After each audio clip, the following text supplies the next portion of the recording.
Okay, thanks for coming to the second GeoQuest seminar of the session. Today we've got Dr. Thomas Mortlock, and I've got his bona fides here.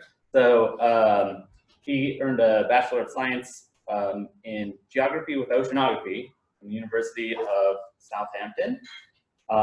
He also did his Master's of Science there in Engineering in the Coastal Environment. And then came over to Australia and got his PhD in wave, climate, and coastal change from Macquarie University, where he is still currently an adjunct fellow. But his main role today is as a senior risk scientist at Restauranteers, which is the work he's going to be speaking to us about today. So please join me in welcoming Tom.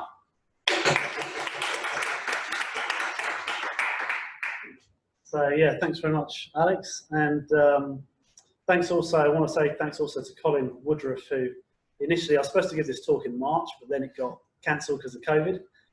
So it's great that I could be back here. And Colin and I initiated the discussion back in February and March. And actually, I was here a month ago just to give a short talk to the Coastal Group as well. So it's good to be able to come back and talk more broadly about what Restauranteers do. Just to introduce you really to who Restauranteers are, what we do in terms of the models that we develop, the catastrophe loss models, and really just a discussion around, you know, how our data might work with your research and vice versa as well, because we evolved from a university and we're still very much research based. So it's really nice to have this interaction with not only Macquarie University, but other universities as well around the area. So Just hit screen share.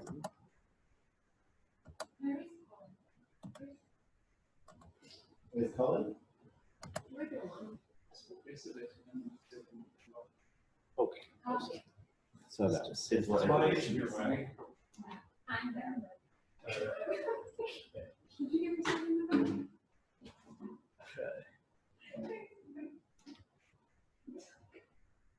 going to click forward. try once more.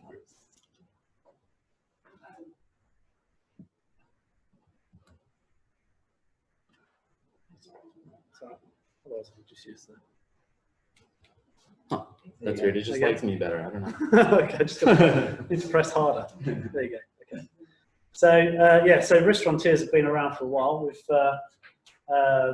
We were formed within Macquarie University in 1994 in the Department of Environmental Sciences, and we were formed at that time through sponsorship from reinsurance industry in Australia. So there was a group of reinsurance companies that came together and really realised that at that time there was very little understanding about natural hazard risk in Australia. So initially we were called the Natural Hazard Research Centre, and then later evolved to someone naming us Restauranteers. And our main aim really is to undertake research into natural hazard events and impacts on people and property, and really develop catastrophe loss models, which is essentially what we've been doing for the past 20, 25 years or so.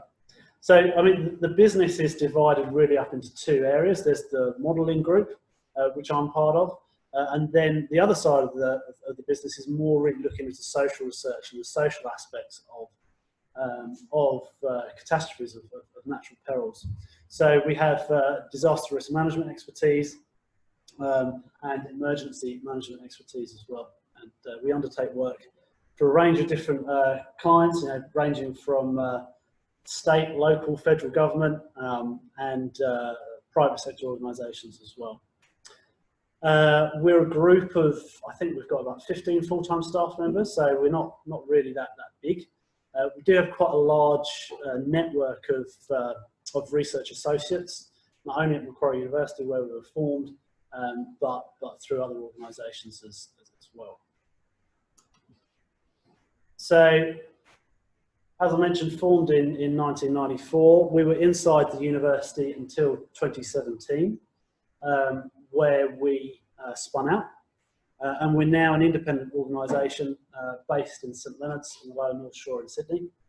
But I think really one of the big tenets of Restauranteers is the fact that some of our main clientele today are the main sponsors of Restauranteers back in 1994. So we have a very long-standing relationship with a lot of the big insurers and reinsurers in Australia, and they use our models to price risk, which is what I'm going to come on to. I just probably want to point out as well, 2008, the National Flood Information Database. That is a database that we've curated since 2008 for the ICA, the Insurance Council of Australia. And essentially what it is a collection of flood studies, of the most recent council-sponsored flood studies, collated all into one place, so that the Insurance Council members can have the same information they're using, well, this is the idea at least, to underwrite risk that councils have to make their planning decisions on. So the idea is that if a new levy is built in Lismore, for example, that then flows on to reduce premiums for people living within the floodplain because of that extra protection. So that's something that we've been the lead developers for since 2008, and that's a really, really important piece of work that we continue to do to today. So as I mentioned before, coming out of university, we had quite a few partnerships with academic and non-academic institutions. Just on the left-hand side of that slide there is showing a partnership we have with CLEX, and that's the ARC Centre of Excellence for Climate Extremes, housed at UNSW. And we are the only commercial partner of that organisation. It's a really important relationship for us because we get to access some of the most detailed and up-to-date climate model output and climate research, and use that, translate that information into financial value or commercial value. So it works very well from our perspective because we get access to that knowledge base and that database. And from their perspective as well, it works really well in terms of metrics for research output. That data is actually being used in the commercial sphere. We're also a member of the Climate Measurement Standards Initiative, lead researchers, and have been for a number of years with the Bushfire and Natural Hazards CRC. But really, hopefully, this is just giving you a flavour of the breadth of things that we do. Although we have 6 operational models, which I'm going to come on to in a minute, you're just seeing those dot points there that we also work within cyber risk space as well, and are a partner organisation to the Optus Cybersecurity Hub. And then we have also ongoing collaborations with Macquarie University from things like wildfire modelling in North America, climate risk analyses, cyber again, and another one that I'm involved in, which is quite interesting, which is shark risk modelling. So a breadth of different things that we do, but our mainstay really for the past couple of decades has been modelling these natural perils and how they impact organisations and business in Australia. So six models that we have operationally. We do have also additional kind of bespoke models that we've generated in other parts of the world for different organisations, but these are the ones that we maintain operationally. 5 of which are in Australia, 1 is in New Zealand, and 4 of those are, you could call them client models, 1 being seismic. So obviously quake in New Zealand is a very big deal from an insurance perspective. In terms of insured losses, I think it's over 75% of all insured losses are related to earthquake peril. So I mean, it's a massive amount compared to all the other perils in New Zealand. That's why we have a quake model for New Zealand. Obviously, quake in Australia is not so large by comparison to other perils, and for that reason, we have the fire, flood, cyclone, and hail as well.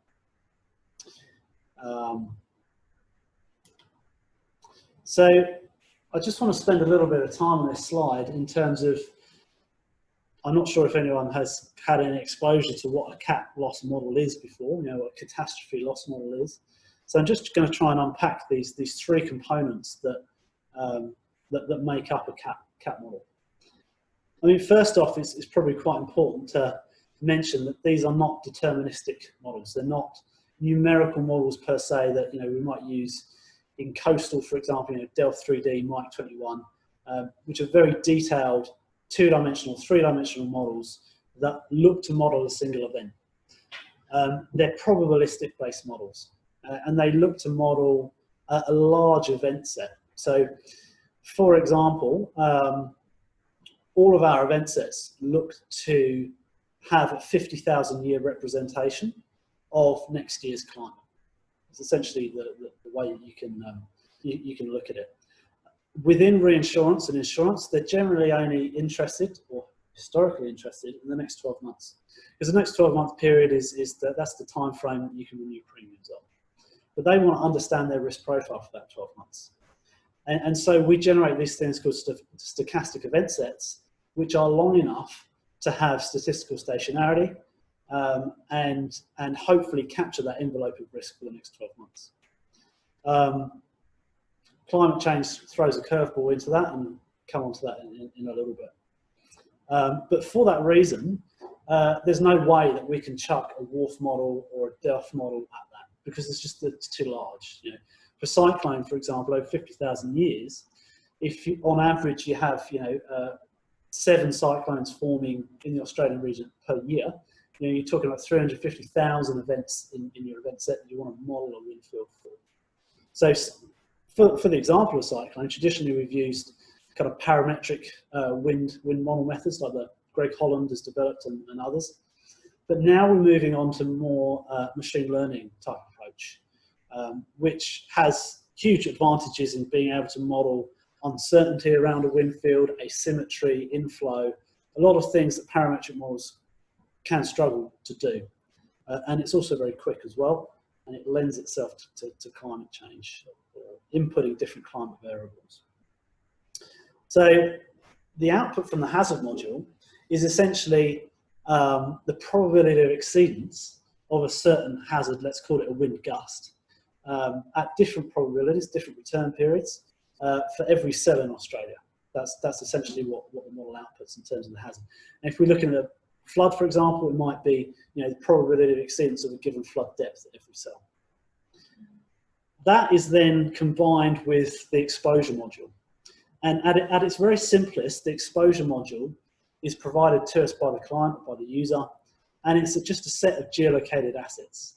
So at its very simplest, it's literally just a list of addresses. We do certainly like to have more information than that. So information around the lat long, building age, building construction type, building height, floor height, all of that information as well can make the whole modelling process a lot more robust. But if that information is missing, we do have these proprietary algorithms that we can use to infer that information. So that information is combined with the hazard data and then goes into our vulnerability module. And that really, I think, probably is the differentiator, I think, between what we can offer compared to some of the larger global companies that also have these cat loss models. And that is these damage or fragility curves. And that describes the relationship between, let's say, a given flood depth occurring and the probability of damage to a property, whether that's total damage or whether that's partial damage. So it's a probability curve, essentially, between those two axes. And instead of importing information from other locations and applying that to the Australian region, for the past 25 years, we've been going out after natural hazard events and making those observations ourselves, or with partnerships, acquiring locally derived information. So, just to give you an example, we went up to Mackay after TC Debbie and did some damage surveys up there. Last year, for the bushfires, we're down on the south coast and the north coast. In Canberra for the hailstorm event in January. So really collecting this kind of post-disaster information is very valuable for us and feeds directly into the models as well. And those three components added together, the output is a representation of how that import portfolio, that kind of the assets that the portfolio makes up, how that translates into financial loss. maybe for a company, for a portfolio of assets. And you may be disappointed to learn that this is the output from the model. It's not very visual, unfortunately, although we can map it out visually. But it's essentially a set of exceedance probability curves. And although they don't look too snazzy, they are incredibly powerful. And hopefully I can get the message across as to why they are quite powerful. So you've probably come across this type of plot before. On the x-axis we have average recurrence interval or return period, and then on the y-axis we have loss, and that's going to be probably billions of dollars. That can represent a geographic location in Australia, can be aggregated up to a portfolio, postcode level, whatever kind of spatial area you want to aggregate to. And it describes the probability of loss at different return periods. And if you aggregate those curves, the area under the curve is something called the average annual loss. And that's quite a commonly used metric in business to define their financial risk. So with this example, and I don't know where it's for, it's probably just perhaps a market portfolio, I'm not sure. We can interpret this as,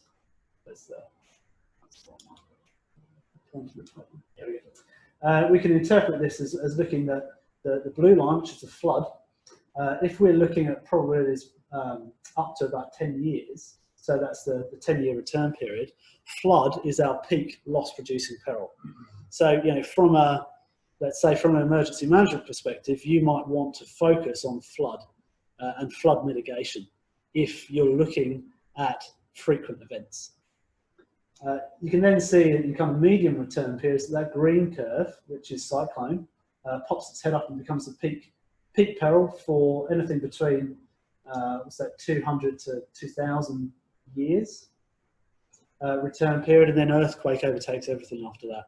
Earthquake, because as you can imagine, if an earthquake happens in a metro area, there's a massive amount of damage that occurs, but they're very infrequent, improbable events. And so that's why that curve only kind of pops up as a peak peril at very, very infrequent events.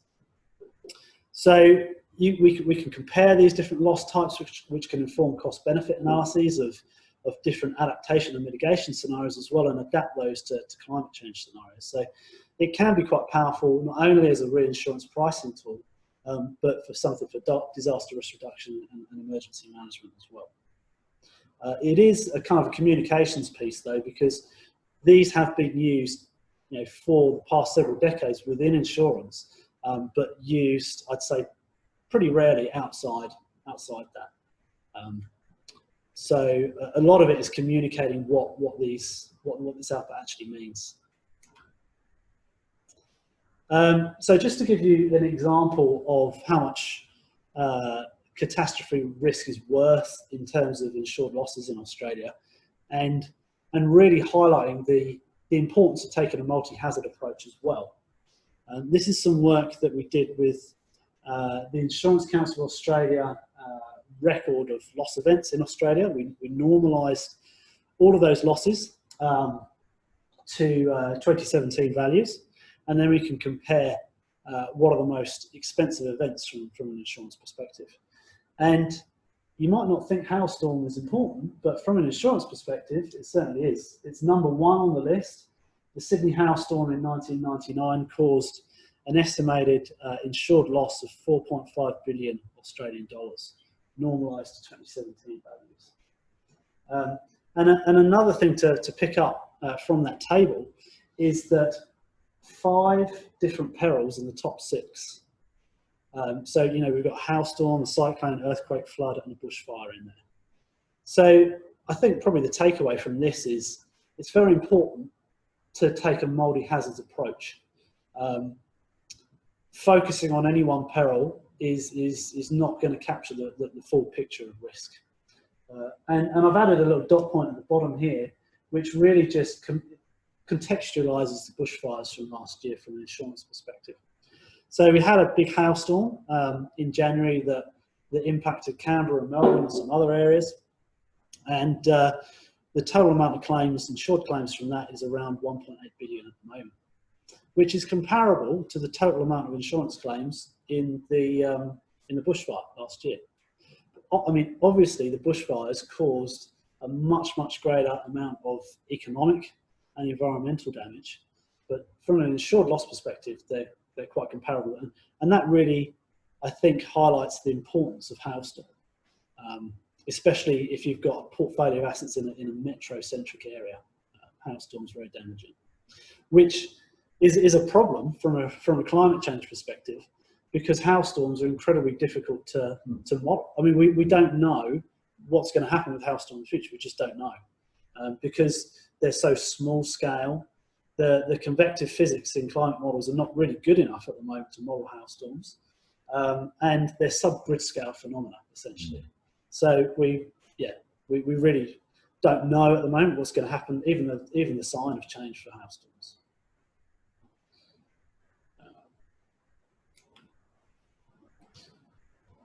So I've been mentioning reinsurance. I didn't know what reinsurance was before I joined Restauranteers. I'm not sure whether you have an appreciation of what it is, but essentially an insurance company can't cover all of their losses at once from a natural hazard event. You know, if you get your car stolen or whatever, they can cover those losses, because not everyone claims at once. If there's a big hailstorm or cyclone, everyone claims at once, and they don't have, it becomes a solvency issue for them. So bigger organisations called reinsurance companies will purchase that part of the risk from them, the natural hazard risk from them. And they need to know how much that's worth to them. They need to know how much they're exposed. They need to know how much kind of capital retention to have to cover the average annual loss or whatever risk metrics they use. And I think quite proudly, they use our models in combination with other people's models, but very much our models to make those decisions and estimate how much capital retention they need. And just to give an idea of how much money we're talking about, I think this is on an annual basis, the combined capital retention required across the insurance industry in Australia to cover catastrophe risk is about $1.5 billion. So, you know, little old Restauranteers doing our work, 15 full-time staff, evolved from a university. We have a big impact on that number, which is, quite, from a scientist perspective, from a researcher's, from an academic perspective, that's quite cool, because it means that your research is actually making a financial difference. So just really wanted to bring that home, and the catastrophe risk is a big deal in Australia and globally. So just before I go on to the last part of what I want to cover, which is climate risk, I can't forget to mention that we also have a database called Peril-Oz. Peril-Oz is a database of the incidence and impact of natural hazard events in Australia, considered complete since 1900, but running from European settlement from the late 1700s. It has a focus on the impact rather than the hazard side of those events, but it's been curated by Restauranteers for the past almost 30 years. And it's, I think, the longest running natural hazard database in Australia.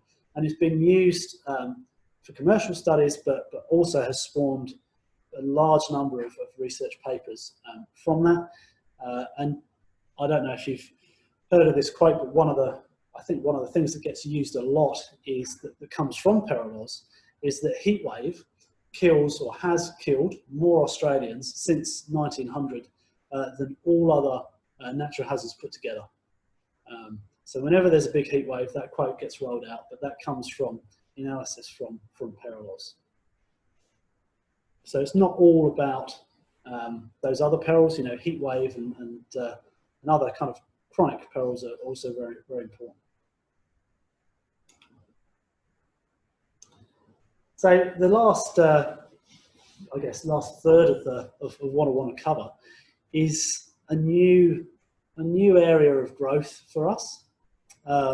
And from someone who's worked in climate science and coastal and climate work is really exciting area that's happening not just in Australia but globally over the past several years. And that's the interest across a broad range of sectors now in climate-related financial risk. So, and that's really been catalysed by something called the TCFD, which is the Task Force on Financial-Related Climate Disclosures. And actually, you might have seen in the news past couple of days, I think, that New Zealand has legislated that these climate-related financial disclosures now need to be mandatory for companies. They need to disclose that information because for a publicly listed company, an investor reads the annual reports each year, and those annual reports lay out the material risks to the firm. And climate is now being regarded as another material risk to the firm. And it's really been taken seriously as that now. So, not just insurance are typically interested in the next 12 months, but if we think about the banking sector, who, home loans, mortgages are loaned out on a period of 20, 30, 40 years. So that's really the time frame they're looking at. They might be interested in 2050, 2060 horizon, what's going to happen there. Superannuation, maybe even longer term. Government with infrastructure where design lives may be 100 years of seawall, for example, out to the end of the century. So the view of risk really depends on the client, depends on the sector you're in, but there's this whole range of risk, not just confined to the next 12 months. So the three types of risk: physical, transition and litigation risk.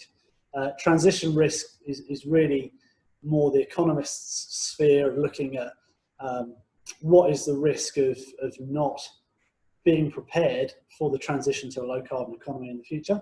So it's not something that we deal with. Again, litigation risk is a legal aspect of it. There have been some cases of CEOs being taken to court because they're not disclosed climate risk publicly. Again, we're not involved in that. We're very much focused on the physical risk. And of that physical risk, there are acute shocks, which are these extreme weather events, and then chronic stresses, they call them. So things like sea level rise and an increase in the mean temperature. So our focus is very much on extreme weather. But therein lies the problem. Extreme weather is very important, but how extreme weather is going to change with climate change is very difficult to pin down. Very difficult to pin down because you can't just take output from a GCM, from a global climate model, and expect to get a good representation of extreme weather events into the future. Because there's a number of limitations on what the models can and can't do. As I mentioned before, hail, cyclone is another good example where you need a high spatial resolution to capture the intensity of these events. Even in reanalysis products and hindcasts, cyclones are not very well represented. I mean, they're there, you can see them, but they don't capture the intensity of the event very well. They often underestimate the number of Cat 4s and Cat 5s. And that's a grid resolution issue. There's also a convective, physical limitation to what certain models can do. And coming back to the hail example, there's those convective physics in the model that may or may not be there, and you might not capture those small scale events. So I'd probably suggest caution in those that say you can pick up a GCM and know what's going to happen with extreme weather into the future. That's certainly not the case. So you need some other approach. And I would suggest that catastrophe loss models are very well placed to analyse possible climate futures and climate change effects on extreme weather events. And we take kind of two approaches to this. The first I'll exemplify with our Bushfire model is using GCM output or downscaled climate model output as input to a machine learning model. which is trained on weather and climate variables, and then learns and predicts the probability of fire ignitions given the synoptic scale climate. The other approach is a bit of a shortcut, where we use climate data to adjust the present day event sets that we've got. So we're essentially adjusting those frequency magnitude curves to reflect the future projections of flood hazard. So two different approaches. The first one is explicitly modelling the future incidence of a hazard, and the second one is adjusting present day curves to match the future projections. And we can do this for a range of different RCPs, so these different representative concentration pathways, which I'm sure you've all heard about, essentially different views of the future for different epochs into the future. So I know UAW has a strong focus on bushfire, and so I thought I'd focus on bushfire. I certainly can't go through all of the models, and that would probably take up another talk, but bushfire is a good example, and I haven't been involved directly in the development of this one, but the methodology really exemplifies what we're trying to do with all our models at a very high level. So we take a machine learning model, and the models that we use range, but for this one I think we use something called a random forest model, and using MODIS satellite data, which gives us an observational history of fire ignitions since 2000, we train the model on the climate conditions from a reanalysis product that occurred when those fire ignitions occurred. So we essentially have a training data set of climate and weather data, and we have our targets, which are fire ignitions, which come from observations. And there's a whole bunch of other training parameters that have been trialed and tested in the model. We've got environmental variables, which might be things like distance to bushland, or slope or aspect, or catchment topography, population variables, location, and a few other things. And the output of the model is, given the climate and weather conditions at a large scale, what is the probability within that year or within that period of time of a fire ignition occurring, or a number of fire ignitions being exceeded in a certain area. And this is really useful framework for us, because we can use historical climate data in the form of reanalyses to get a picture of what the present day risk is for bushfire, but then we just substitute that for future climate model trajectories. So using CMIP5 or now CMIP6 group of models and plugging that into the machine learning model, and we get representation of fire danger or fire risk into the future under different RCPs and epochs. So this is just an example of the kind of output that we might get.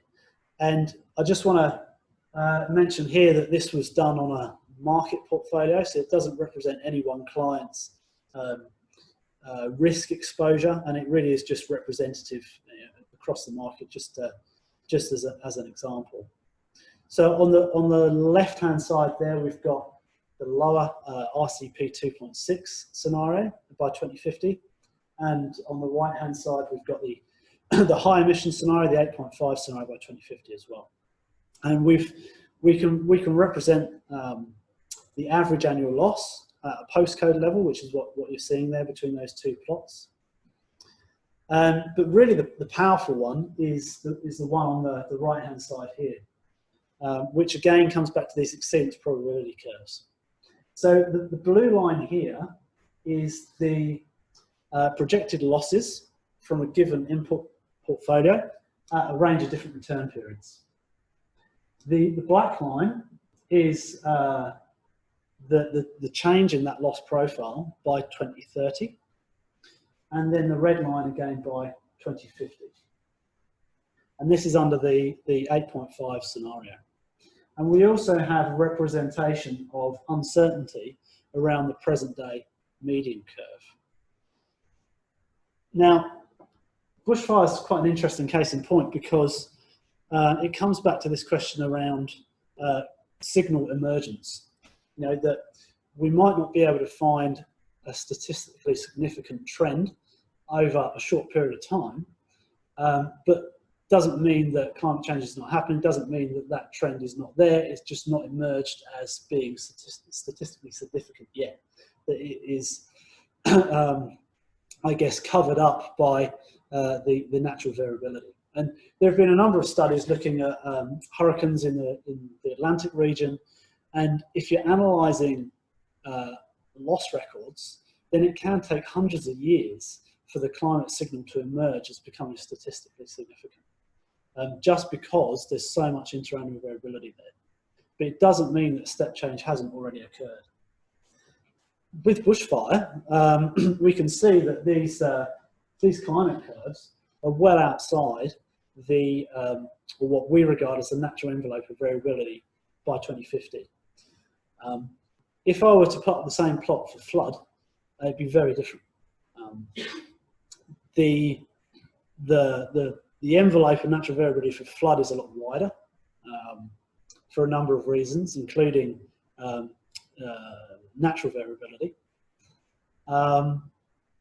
And the climate signal only really pokes its head outside that envelope of variability by 2050 under the most extreme scenario. So I think really, when you talk about this kind of information with clients and with people that don't have a climate science background, that envelope is probably the most important thing there. Talking about what the difference is between climate variability and climate change, the importance of year-on-year variability, and that envelope can be a lot larger for different perils.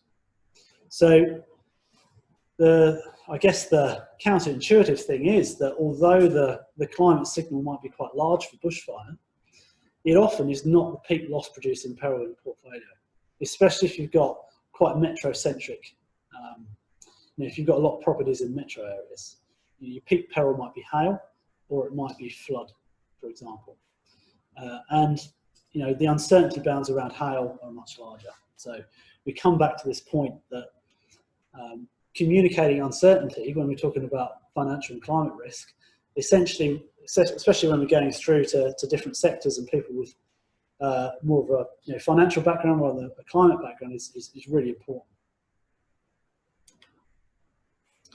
So this is the last slide.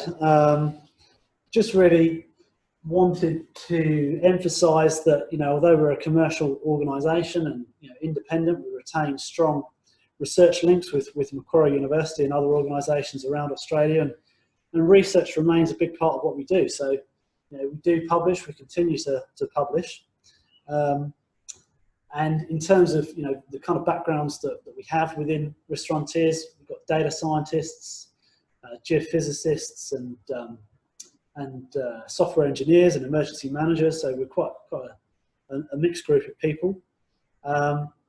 And I'd really just want to communicate, the power of these event sets, these stochastic event sets, not only to be used within our models, but be used for research purposes. And I think that there is a lot of opportunity for interchange there, fostering really dialogue as to how your research might benefit from the data sets that we have, and how our models might benefit from your research. I think would be a very interesting thing to explore in terms of expanding to different models and different perils. An area of interest for me especially is looking at that comparison between stochastic variability in the climate system and the trend, the emergence of a trend. And the other one also, which might be of interest, is how do we have an observational history, let's say for cyclone, really, which is only 30 years, 40 years old, which is not good enough to capture the true envelope of risk. So how can we incorporate paleo data or any other kind of proxy observational data that is of a much longer duration? Is that of benefit to use in a risky environment? And can this be used, from an economics perspective, for looking at economic best benefit cost ratios for different adaptation and mitigation scenarios as well? So I think I'll probably leave it there, but it'd be great to continue the discussion, I guess, and any ideas that you guys have would be most welcome. Thank you. All right, thanks for a great talk, Tom. So if there are any questions from the crowd, I'll take one of those first and then switch if there are any from the chat, just so you guys have a moment to type them out. Okay. So I was interested, just towards the end there, you mentioned that in the loss models, climate change might not be recognized because it can take hundreds of years to manifest in a kind of meaningful way, and not fire signals or whatever. But how would that translate into a loss model over that time scale? Because I mean, the changes in infrastructure are just so enormous.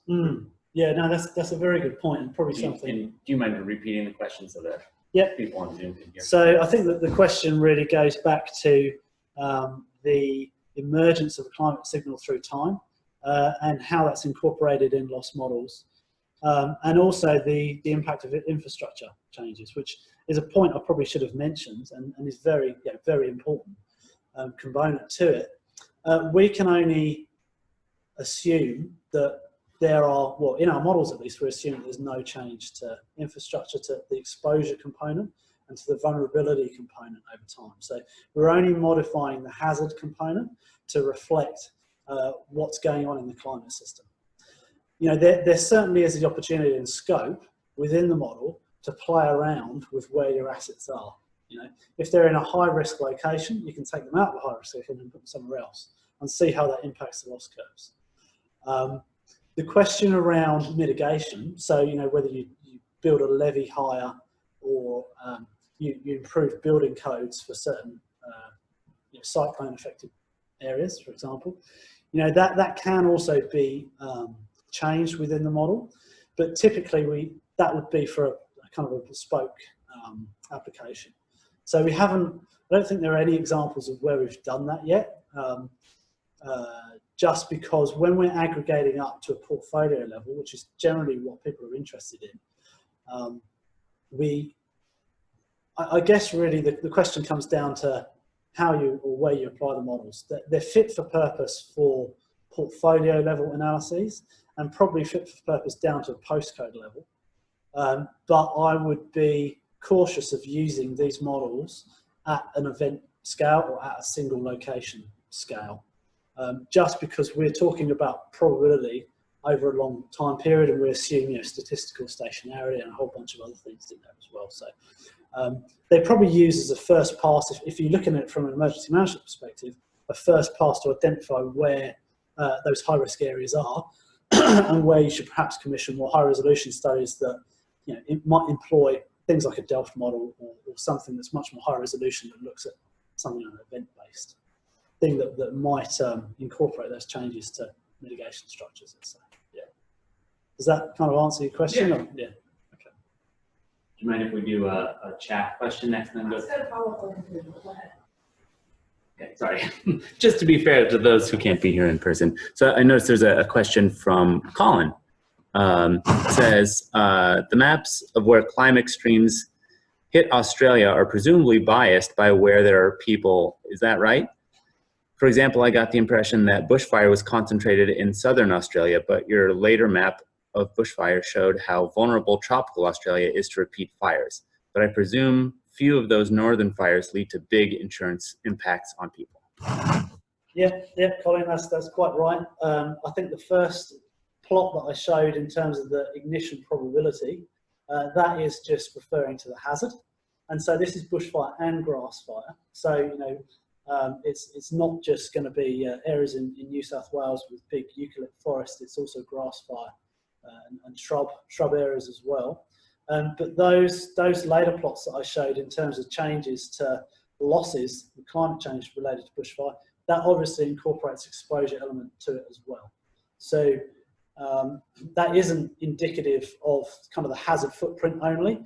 that is all mixed up in terms of where your assets are, what your present day average annual loss is. So yeah, you're quite right. Those second set of plots are financial loss, which is a mixture of the hazard and the vulnerability components, whereas that probability of fire ignition is just a hazard component. Yeah. Sorry, Amy, go ahead. I'm just going to come up so that it's more, you don't have to repeat. Yeah. Something. I was just hoping to ask a question on your conclusion side, and also apologize for having to get up and run and take a phone call. But it actually leads on. I loved your talk. I saw your talk at the Coastal Coffee, and I had a question that came after it ended. We were in the group where you couldn't hear our volume. Yeah. It's one of those questions I had a while ago. I was looking into funding research through working with universities or with insurance companies, and like Waterhouse Cooper, those kind of people back in New Zealand. Granted, this was over a decade ago. And one of the things that came up was that some of the research was proprietary, and I wouldn't be able to publish it or share it. And so one of my fears was if I found out something that was vulnerable for the coast, that they could use it and manipulate insurance for their customers, and they weren't privy to know, people weren't privy. And I'm wondering if you encounter any of those sort of dilemmas in your data, or are you free to publish everything, and how that works? Yeah, that's a very good question. No, I mean, any commercial studies that we do are commercial in confidence and proprietary, so we wouldn't be able to publish, without the client's say so. But we do publish a lot of the research and development work we do internally within Restauranteers. So in terms of model development, that's all our own work. So of course we're free to publish that. Really, in terms of publishing, I think we're probably more free to do that in terms of collaborations with universities. And we've got these collaborations with Macquarie University, and there's a big kind of publishing element to that. The work that we do with Bushfire Natural Hazard CRC, we publish our research around that as well. Yeah, and we have also explored, the opportunities of ARC linkage projects as well. I think from a commercial perspective, there are a couple of barriers to that. In terms perhaps of IP is always an issue. In terms of cash flow to some of the contributing organisations, but informally or formally, if there are research of mutual benefit, then I'm certainly open to discussions on how that is. In my experience with research projects coming from this side of things, it all boils down to IP at the end of the day. And it boils down to who owns that IP, because that's the value in the research. So, if you can get over that hurdle, then everything else kind of falls into place, I think. Or it should do at least. I also appreciated your shout out to paleo. There you go. Yeah, and we've done some paleo work with insurance companies before, so they certainly are interested in that. I can talk to you more about what we've done afterwards, after I've stopped being recorded. All right. You mentioned in the beginning shark risk. So Yeah. I can imagine how the person who's being attacked by a shark is severely impacted by the shark. What other risks are associated with shark risks, like tourism or Yeah. what kind of things? Oh yeah, huge. Yeah. So shark risk is one that I'm super interested in. It's a piece of work that's still not underway yet. It's in kind of the negotiation process at the moment, but the whole concept behind it is that, as with risk in general, you have a couple of components to it. There's the probability of sharks being in the water, which is your hazard component. Then there's the probability of people being in the water or being around the water, which is your exposure component. And then your vulnerability component is those two things colliding and people getting in. And I guess the number of people that are personally impacted by sharks in Australia is very small. If you compare that to the number of people that die in terms of rip currents and drownings, it's minuscule. But the impact that it has economically on tourism, on cancellation of surfing contests, on the amount of money that state government is willing to chuck at it, the amount of bad press that certain government organisations might get by doing, unpopular mitigation strategies. That's all big deal. So there certainly is a big economic benefit to having a good appreciation of shark risk. Now, there's also a lot of risks in having a shark risk model, as you can imagine. You wouldn't necessarily want that model to be something you go on your app and go, oh, down at North Beach today there's a low shark risk, I'll go for a surf, and then someone gets eaten by a shark. There's obviously a big litigation risk in there. So it's something that is certainly a research concept at the moment, could potentially be used as a government management tool for allocation of resources. Where do I put my drones, where do I put my drum lines, those kind of things. And yeah, is a very interesting concept and something that doesn't exist in Australia at the moment as yet. There's been certainly a lot of research in shark attacks, but much more so from the shark ecology perspective, from biological statistics, rather than bringing together these different components of building a risk model. So yeah, it would be interesting. I was going to say if someone takes a bite, but there's a whole bunch of different things that pop to mind. But yeah, that's an interesting one, for sure. Yeah. Tom, thanks for the talk. How do you guys manage when you're in your event sets? You mentioned that we have Restauranteers produces event sets, which meets the criteria of stationarity. But how is that logistically managed when, for example, we know that the climate in Eastern Australia doesn't exhibit stationarity on a multi-decadal scale?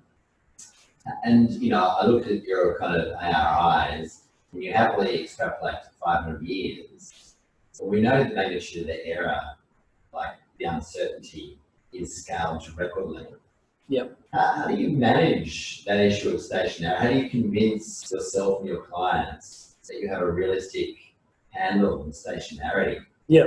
Because most paleoclimate people would, demonstrate the presence of either multi-decadal or even centennial scale step changes that, like we've seen, like the 21st century, late 20th century is producing. How does Restauranteers manage that? Yeah. So yeah, it's a very good question. Firstly, I'd probably say that in any kind of statistical analysis of extreme values, the assumption of stationarity is almost always violated. Yeah. So you have to make some assumptions. That's the first point. Yeah.